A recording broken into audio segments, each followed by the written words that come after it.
ओम श्री गणेशाय नमः। ओम गजाननं भूतगणादिसेवितं कपित्थजम्बूफलचारुभक्षणं उमासुतं शोकविनाशकारकं नमामि विघ्नेश्वरपादपङ्कजम्। नमो देव्यै महादेव्यै शिवायै सततं नमः। नमः प्रकृत्यै भद्रायै नियतः प्रणतास्मताम्। ॐ गणेशाम्बिकाभ्यां नमः। ॐ मङ्गलं भगवान् विष्णु मङ्गलं गरुडध्वज मङ्गलं पुण्डरीकाक्षो मङ्गलायतनो हरि। ओम हनुमाञ्जनी सुनुर्वायुपुत्रो महाबलः रामेष्ठः फाल्गुनसखः पिङ्गाक्षो अमितविक्रमः उद्धीकर्मणश्चैव सीताशोकविनाशनः लक्ष्मण प्राणदाता च दशग्रीवस्य दर्पाः द्वादशैतानि नामानि कपीन्द्रस्य महात्मनः स्वापकाले प्रबोधे च यात्राकाले च य पठेत् तस्य सर्वभयं नास्ति रणे च विजयी भवेत्। नमस्तेऽस्तु महावीर नमस्ते वायुनन्दन विलोक्य कृपया नित्यं त्राहि माम भक्तवत्सल। अनेनोपचार पूजनेन श्रीमारुतिनन्दन हनुमान प्रियताम्। जय श्री राम। आपदां हर्तारं दातारं सर्वसम्पदां लोकाभिरामं श्रीरामं भूयो भूयो नमाम्यहम्। रामाय रामभद्राय रामचन्द्राय मानसे रघुनाथाय नाथाय सीताया पतये नमः। नीलाम्बुज श्यामल कोमलांगं सीतास्मारोपित वामभागं पाणौ महासायक चारुचापं नमामि रामं रघुवंशनाथम्। रामाय रामभद्राय रामचन्द्राय वेदसे रघुनाथाय नाथाय सीतायाः पतये नमः। रामं रामानुजं सीतां भरतं भरतानुजं सुग्रीवं वायुसूनुं च प्रणमामि पुनः पुनः। वेद वेद्ये परे पुंसि जाते दशरथात्मजे वेदः प्राचेत सादासीत् साक्षात् रामायणात्मना। ओम।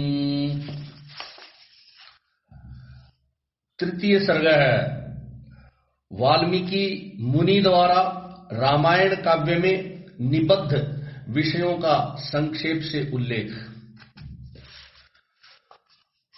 श्रुत्वा वस्तु समग्रं तदर्थमार्थसहितं हितं व्यक्तमन्वेषते भूयो यद्वृत्तं तस्य धीमतः। नारद जी के मुख से धर्म अर्थ एवं काम रूपी फल से युक्त हितकर अर्थात मोक्षदायक तथा प्रकट और गुप्त संपूर्ण रामचरित्रों को जो रामायण महाकाव्य की प्रधान कथा वस्तु था सुनकर महर्षि वाल्मीकि जी बुद्धिमान श्री राम के उस जीवन वृत्त का पुनः भली भांति साक्षात्कार करने के लिए प्रयत्न करने लगे। उपस्पृश्योदकं सम्यक् मुनि स्थित्वा कृताञ्जलिः प्राचीनाग्रेषु दर्भेषु धर्मेणान्वेषते गतिम्। वे पूर्वाग्र कुशों के आसन पर बैठ गए और विधिवत आचमन करके हाथ जोड़े हुए स्थिर भाव से स्थित हो योग धर्म अर्थात समाधि के द्वारा श्री राम आदि के चरित्रों का अनुसंधान करने लगे। राम लक्ष्मण सीता भी राज्ञा दशरथेन च सभारयेण राष्ट्रेण यत् प्राप्तं तत्र तत्त्वतः हसितं भाषितं चैव गतिर्यावच्च चेष्टितं तत्सर्वं धर्मवीर्येण यथावत् संप्रपश्यति। श्री राम लक्ष्मण सीता तथा राज्य और रानियों सहित राजा दशरथ से संबंध रखने वाली जितनी बातें थी, हंसना, बोलना, चलना और राज्य पालन आदि जितनी चेष्टाएं हुई, उन सब का महर्षि ने अपने योग धर्म के बल से भली भांति साक्षात्कार किया।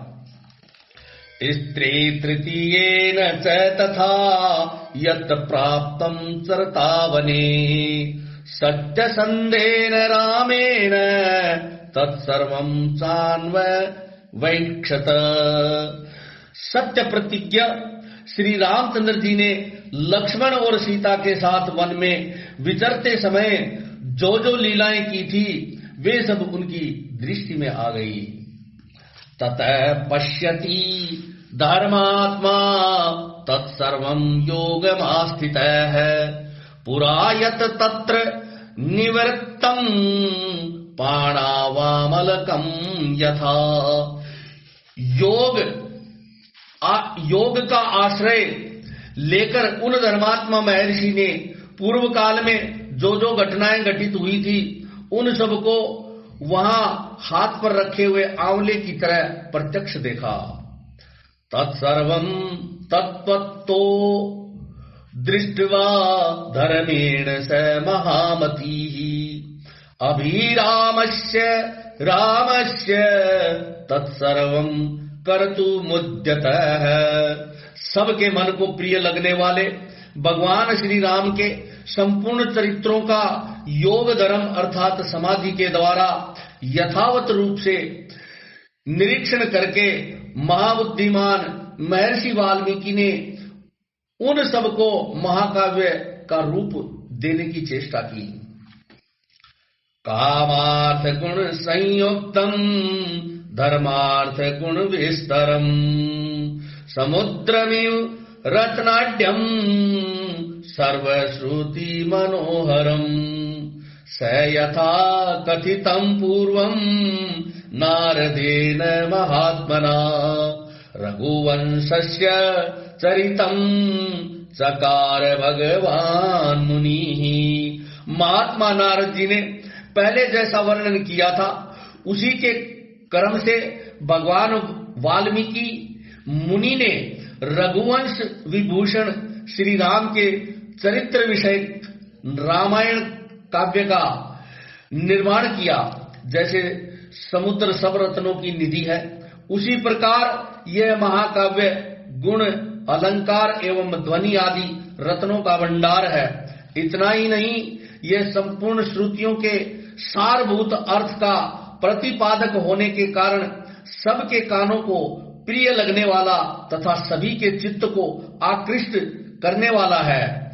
यह धर्म, अर्थ, काम, मोक्ष रूपी गुणों अर्थात फलों से युक्त तथा इनका विस्तार पूर्वक प्रतिपादन एवं दान करने वाला है। जन्म रामस्य सुमहद्वीर्यं सर्वानुकूलतां लोकस्य प्रियतां क्षान्तिं सौम्यतां सत्यशीलतां। श्री राम के जन्म, उनके महान पराक्रम, उनकी सर्वानुकूलता, लोकप्रियता, क्षमा, सौम्य भाव तथा सत्यशीलता का इस महाकाव्य में महर्षि ने वर्णन किया। नाना चित्रा कथाश्चान्या विश्वामित्र सहायने जानक्याश्च विवाहं च धनुश्च विभेदनम् विश्वामित्र जी के साथ श्री राम लक्ष्मण के जाने पर जो उनके द्वारा नाना प्रकार की विचित्र लीलाएं तथा अद्भुत बातें घटित हुई, उन सब का इसमें महर्षि ने वर्णन किया। श्री राम द्वारा मिथिला में धनुष के तोड़े जाने तथा जनक नंदिनी सीता और उर्मिला आदि के विवाह भी इसमें चित्रण किया। राम राम विवादं च गुणान दशरथेस्तथा तथाभिषेकं रामस्य कैकेय्या दुष्टभावताम् विगातं चाभिषेकस्य रामस्य च विवासनम् राज्यशोकं विलापं च परलोकस्य चाश्रयम् प्रकृतीनां विषादं च प्रकृतीना विसर्जनम् निषादादि संवादं सूतोपावर्तनं तथा। श्री राम परशुराम संवाद, दशरथ नंदन श्री राम के गुण, उनके अभिषेक, कैकेयी की दुष्टता, श्री राम के राज्याभिषेक में विघ्न, उनके वनवास, राजा दशरथ के शोक विलाप और परलोक गमन, प्रजाओं के विषाद, साथ जाने वाली प्रजाओं को मार्ग में छोड़ने, निषाद राजगुरु के साथ बात करने तथा सूत सुमंत को अयोध्या लौटाने आदि का भी इसमें उल्लेख किया गया है। गंगायाश्चापि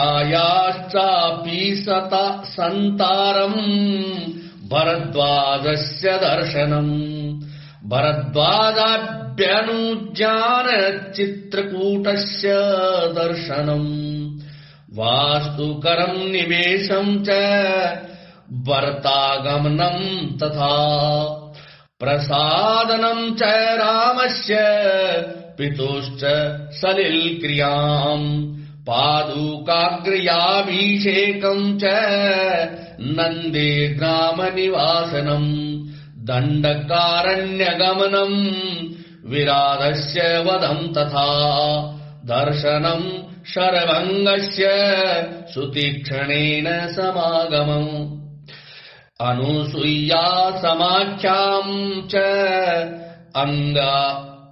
अंगारागस्य चार्पणम् दर्शनं चाप्यगस्तस्य धनुषो ग्रहणं तथा शूर्पणखा आश्चर्य संवादं निरूपकरणं तथा वधं त्रिशिरासोरुत्थानम् रावणस्य च मारीचस्य वधं चैव वैदेह्याहरणं तथा राघवस्य विलापं च गृध्रराज निबर्हणम् कबन्धदर्शनं चैव पंपायाश्चापि दर्शनम् शबरी दर्शनं चैव फलमूल आशनं तथा प्रलापं चैव पंपायाम् हनुम दर्शनं तथा ऋष्यमूकस्य गमनं सुग्रीवेण समागमम् प्रत्ययोत्पादनं संख्यम् वाली सुग्रीव विग्रहम् वाली परमथनं चैव सुग्रीव प्रतिपादनम् ताराविलापं समयं वर्षरात्र निवासनम् कोपं राघव सिंहस्य बालानुपसंग्रहम्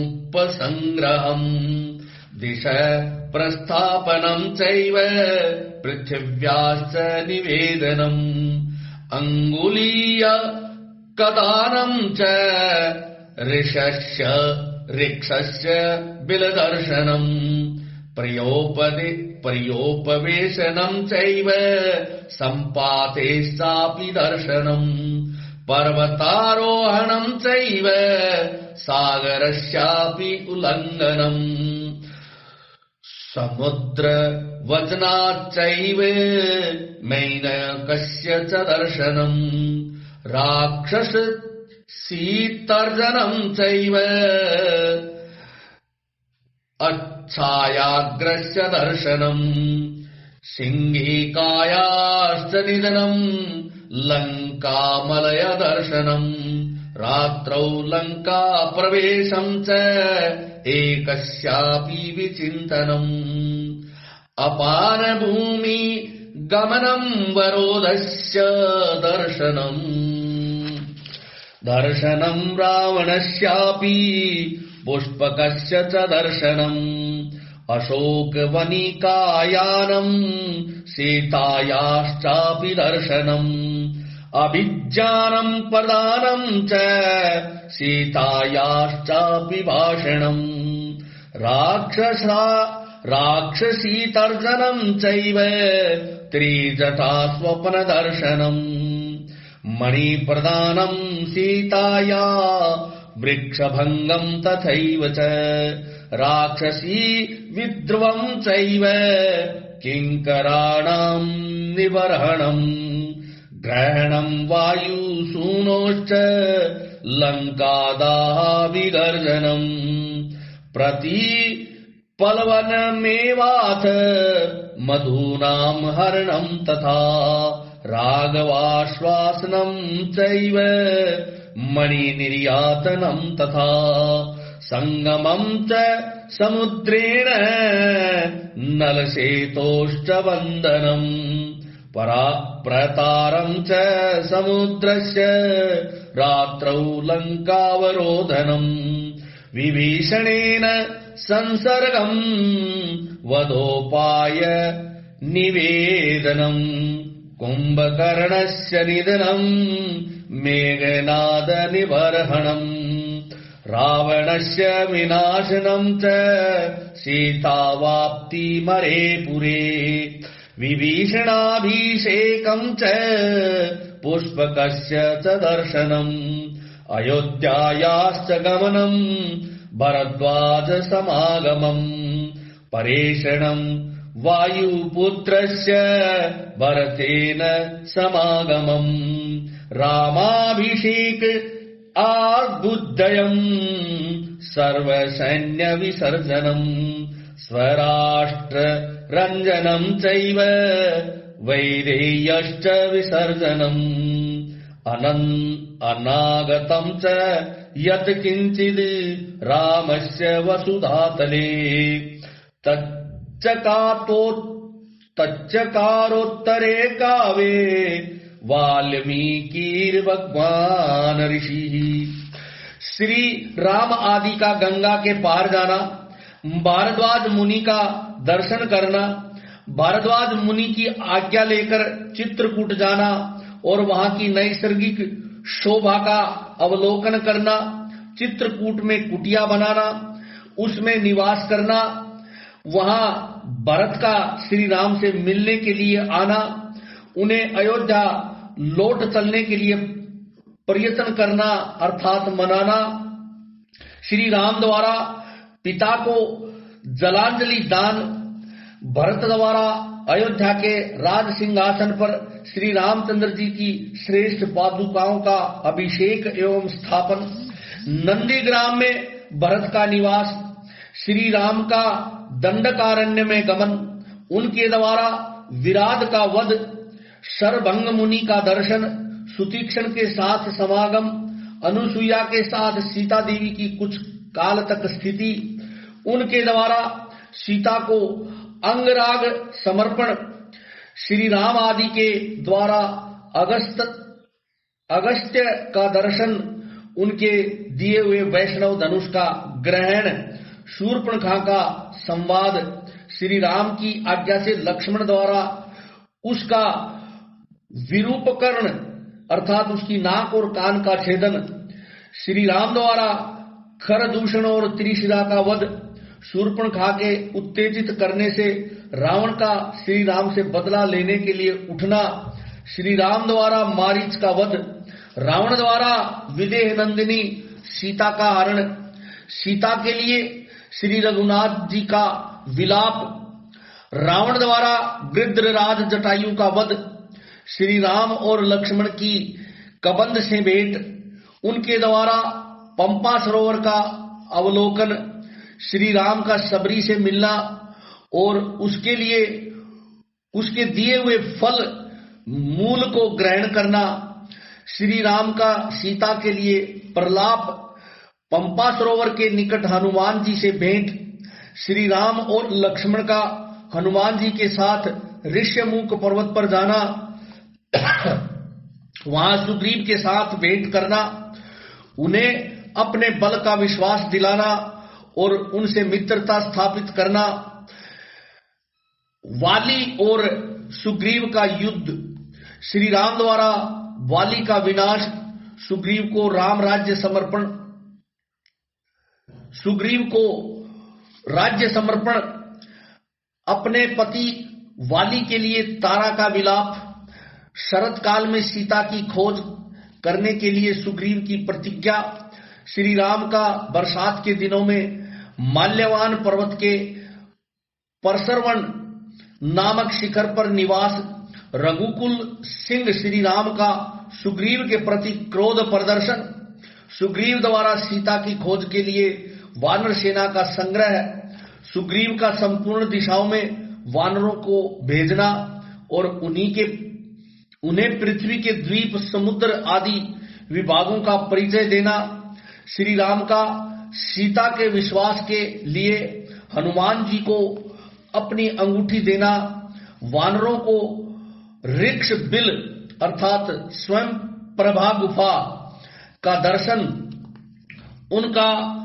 पर्योपवेशन अर्थात प्राण त्याग के लिए अनशन, संपाति से उनकी भेंट और बातचीत, समुद्र उल्लंघन के लिए हनुमान जी का महेंद्र पर्वत पर चढ़ना, समुद्र को लांघना, समुद्र के कहने से ऊपर उठे हुए मैनाक का दर्शन करना, इनको राक्षसी का डांटना, हनुमान द्वारा छायाग्राहिणी सिंहिका का दर्शन एवं निधन, लंका के आधारभूत पर्वत अर्थात त्रिकूट का दर्शन, रात्रि के समय लंका में प्रवेश, अकेला होने के कारण अपने कर्तव्य का विचार करना, रावण के मद्यपान स्थानों में जाना, उसके अंतःपुर की स्त्रियों को देखना,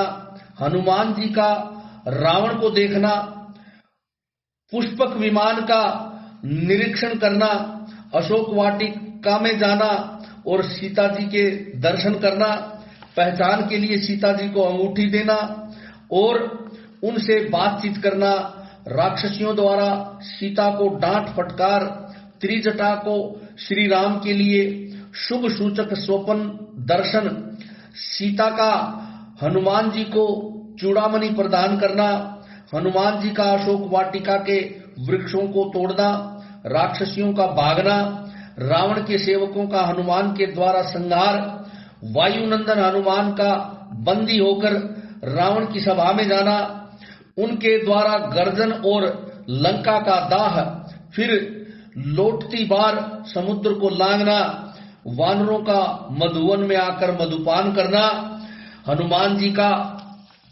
श्री रामचंद्र जी को आश्वासन देना और सीता जी की दी हुई चूड़ामणि समर्पित करना, सेना सहित सुग्रीव के साथ श्री राम की लंका यात्रा के समय समुद्र से भेंट, नल का समुद्र सेतु बांधना, उसी सेतु के द्वारा वानर सेना का समुद्र को पार कर जाना, रात को वानरों का लंका पर चारों ओर से घेरा डालना, विभीषण के साथ श्री राम का मैत्री संबंध होना, विभीषण का श्री राम को रावण के वध का उपाय बताना, कुंभकर्ण का निधन, मेघनाद का वध, रावण का विनाश, सीता की प्राप्ति, शत्रु नगरी लंका में विभीषण का अभिषेक, श्री राम द्वारा पुष्पक विमान का अवलोकन, उसके द्वारा दल बल सहित उनका अयोध्या के लिए प्रस्थान,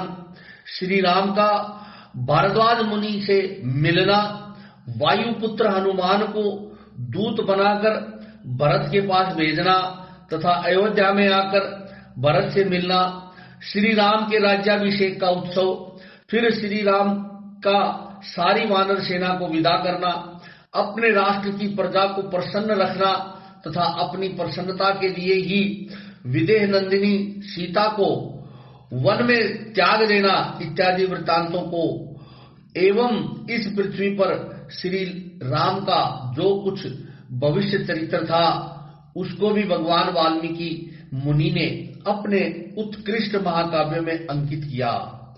इत्यर्थे श्रीमद् रामायणे वाल्मीकिये आदि काव्ये बालकांडे तृतीय सर्ग।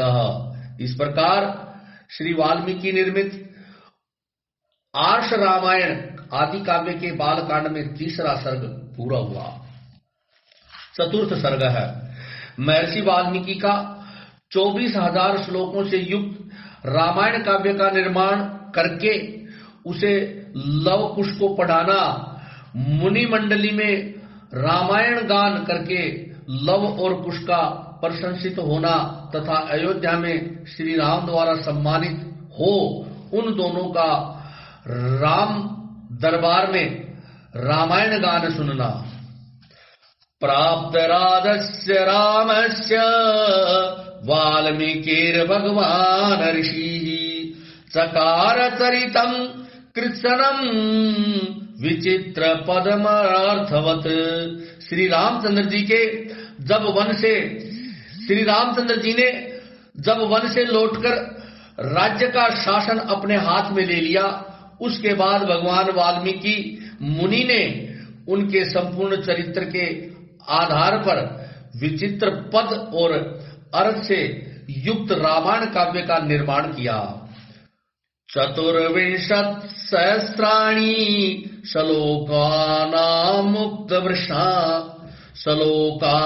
श्लोकानामुक्तवान् ऋषि तथा सर्ग शतान पंच षट्कांडानि तथोत्तरम।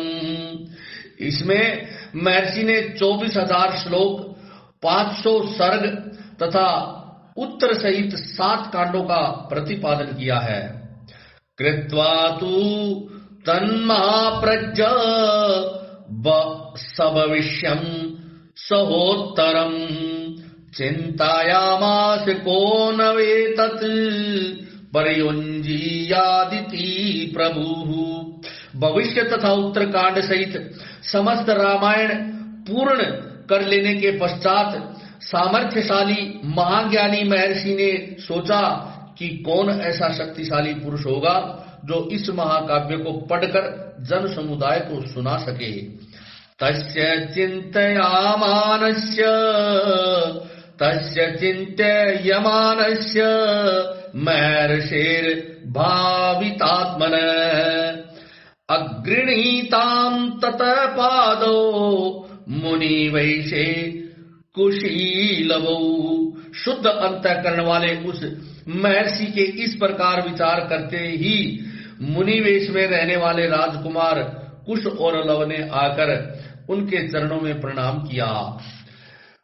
कुशीलवो तु धर्मज्ञौ राजपुत्रो यशस्विनौ भ्रात्रौ स्वर संपन्नौ ददर्शाश्रम वासिनौ सैतु मेधाविनौ दृष्ट्वा वेदेषु परिनिष्ठितौ वेदोपबृहणार्थाय तावग्राह्यत प्रभु। काव्यं रामायणं कृष्णं सीतायाश्चरितं महत् पौलश्च वदमित्येवं सकार चरित वृतः। राजकुमार कुश और लव दोनों भाई धर्म के ज्ञाता और यशस्वी थे। उनका स्वर बड़ा ही मधुर था और वे मुनि के आश्रम पर ही रहते थे। उनकी धारणा शक्ति अद्भुत थी और वे दोनों ही वेदों में पारंगत हो चुके थे।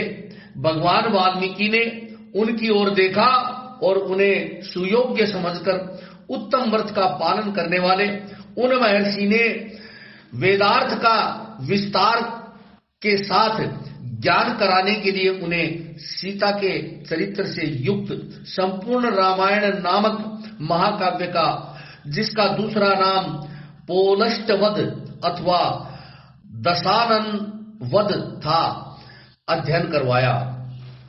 पाठये गेये च मधुरम प्रमाणैस्त्री भिर्वनीतम जातिरी सप्तभिर्युक्तम तंत्रीलय समन्वितम वीरादिभि रसै श्रृंगार कारुणस्य रौद्र भयानकै वीरादिभि रसैर्युक्तम काव्यमेतत् गायताम।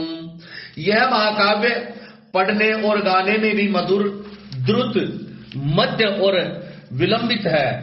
इन तीनों गतियों से अन्वित, षडज आदि सातों स्वरों से युक्त, वीणा बजाकर स्वर और ताल के साथ गाने योग्य तथा श्रृंगार, करुण, हास्य, रौद्र, भयानक तथा वीर आदि सभी रसों से अनुप्राणित है। दोनों भाई कुश और लव इस महाकाव्य को पढ़कर उसका गान करने लगे। तौ तु गांधर्व तत्त्वज्ञौ स्थान मूर्छन कोविदौ भ्रात्रौ स्वर संपन्नौ गंधर्वाविव रूपिणौ। वे दोनों भाई गंधर्व विद्या अर्थात संगीत शास्त्र के तत्वज्ञ, स्थान और मूर्छना के जानकार, मधुस्वर से संपन्न तथा गंधर्वों के समान मनोहर रूप वाले थे। रूप लक्षण संपन्नौ मधुर स्वर भाषिणौ बिंबादि वो तिथौ बिंबौ राम देहात तथा परो। सुंदर रूप और शुभ लक्षण उनकी सहज संपत्ति थे। वे दोनों भाई बड़े मधुर स्वर से वार्तालाप करते थे। जैसे बिंब से प्रतिबिंब प्रकट होते हैं, उसी प्रकार श्री राम के शरीर से उत्पन्न हुए वे दोनों राजकुमार दूसरे युगल श्री राम ही प्रतीत होते थे। तौ राजपुत्रो कात्सरेण धर्माख्यानमुत्तमम् वाचो विधेयं तत्सर्वं कृत्वा काव्यं निन्दितौ ऋषीणां च द्विजातीनां साधूनां च समागमे यथोपदेशं तत्त्वज्ञौ जगतु सुसमाहितौ। वे दोनों राजपुत्र सब लोगों की प्रशंसा के पात्र थे। उन्होंने उस धर्मानुकूल उत्तम उपाख्यानमय संपूर्ण काव्य को जिह्वाग्र कर लिया तथा और जब भी ऋषियों, ब्राह्मणों तथा साधुओं का समागम होता था, उस समय उनके बीच में बैठकर वे दोनों तत्वज्ञ बालक एकाग्रचित हो रामायण का गान किया करते थे। महात्मानौ महाभागो सर्वलक्षण लक्षितौ तौ कदाचित् समेतानां ऋषीणां भावितात्मनां मध्ये समं समीपस्तथा विदं काव्यं गायताम् तच्छ्रुत्वा मुनयः सर्वे बाष्पर्याकुलेक्षणा साधु साध्वीति तावूचु परम विस्मयमागता ते प्रीत गमनस सर्वे मुनयो धर्मवत्सलाः।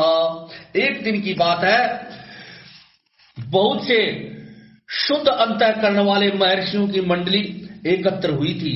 उसमें महान सौभाग्यशाली तथा समस्त शुभ लक्षणों से सुशोभित महामनस्वी कुश और लव भी उपस्थित थे। उन्होंने बीच सभा में उन महात्माओं के समीप बैठकर उस रामायण काव्य का गान किया। उसे सुनकर सभी मुनियों के नेत्रों में आंसू भर आए और वे अत्यंत विस्मय विमुग्ध होकर उन्हें साधुवाद देने लगे। मुनि धर्मवत्सल तो होते ही हैं, वह धार्मिक उपाख्यान सुनकर उन सब के मन में बड़ी प्रसन्नता हुई।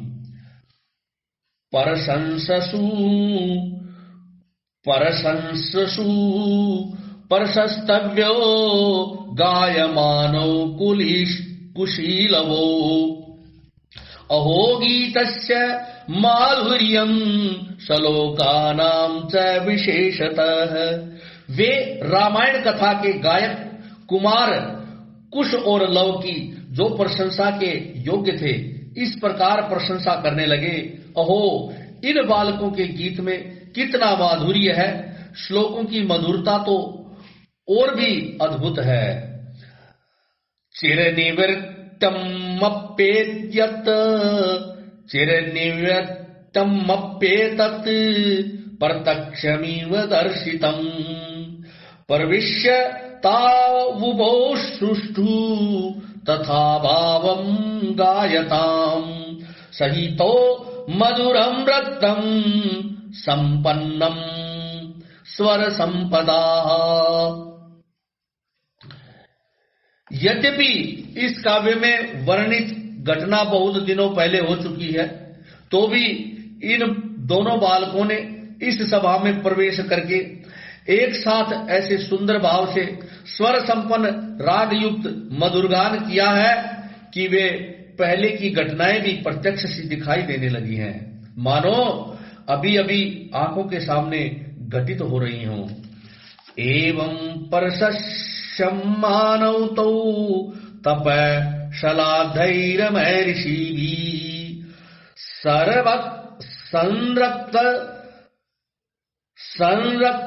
संरक्तर्मत्यर्थं मधुरं तावगायतम्।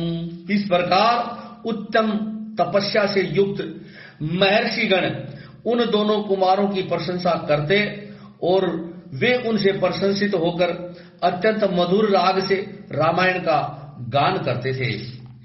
प्रीतः कश्चिन् मुनिस्ताभ्यां संस्थितः कलशं ददौ प्रसन्नो वलकलं कश्चित् ददौ ताभ्यां महायशाः अन्य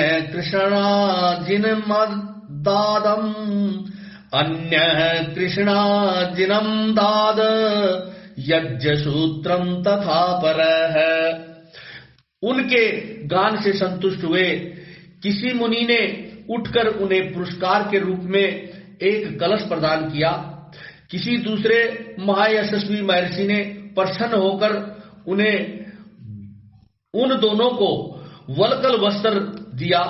किसी ने काला मृग चर्म भेंट किया तो किसी ने यज्ञोपवीत। कश्चित कमंडलो प्रदान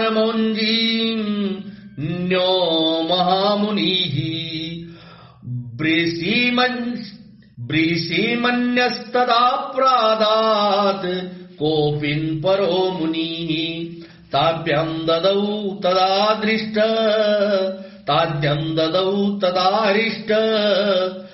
कुठारं परो मुनिः काषायं परो वस्त्रं चीरमन्यो ददौ मुनिः। एक ने कमंडलू दिया तो दूसरे महामुनि ने मुंज की मेखला भेंट की, तीसरे ने आसन और चौथे ने कोपीन प्रदान किया। किसी अन्य मुनि ने हर्ष में भरकर उन दोनों बालकों के लिए कुठार अर्पित किया। किसी ने गेरुआ वस्त्र दिया तो किसी मुनि ने चीर भेंट किया। जटाबंधन मन्यस्तु काष्ठरज्जुं मुदान्वितः यज्ञभाण्डवर्षी कश्चित् काष्ठभारं तथा परः ओदुम्बरीं ब्रसीमन्य स्वस्ति केचित् तदा वदन् आयुष्यं परे प्राहुर्मुदा तत्र महर्षयः ददुश्चैवं वरान सर्वे मुनय सत्यवादिनः। किसी दूसरे ने आनंद मग्न होकर जटा बांधने के लिए रस्सी दी तो किसी ने समाधि बांधकर लाने के लिए डोरी प्रदान की। एक ऋषि ने यज्ञ पात्र दिया तो दूसरे ने काष्ठ भार समर्पित किया। किसी ने गूलर की लकड़ी का बना हुआ पीढ़ा अर्पित किया। कुछ लोग उस समय आशीर्वाद देने लगे, हे बच्चों तुम दोनों का कल्याण हो। दूसरे महर्षि प्रसन्नता पूर्वक बोल उठे, तुम्हारी आयु बढ़े। इस प्रकार सभी सत्यवादी मुनियों ने उन दोनों को नाना प्रकार के वर दिए। आश्चर्यम् मिदामाख्यानम् मुनीना संपर्कीर्तितम् परम कवीनामारारम् समाप्तम् च यथाक्रमम्। महर्षि वाल्मीकि द्वारा वर्णित यह आश्चर्यमय काव्य परवर्ती कवियों के लिए श्रेष्ठ आधारशिला है। श्री रामचंद्र जी के संपूर्ण चरित्रों का क्रमशः वर्णन करते हुए इसकी समाप्ति की गई है। जय श्री राम।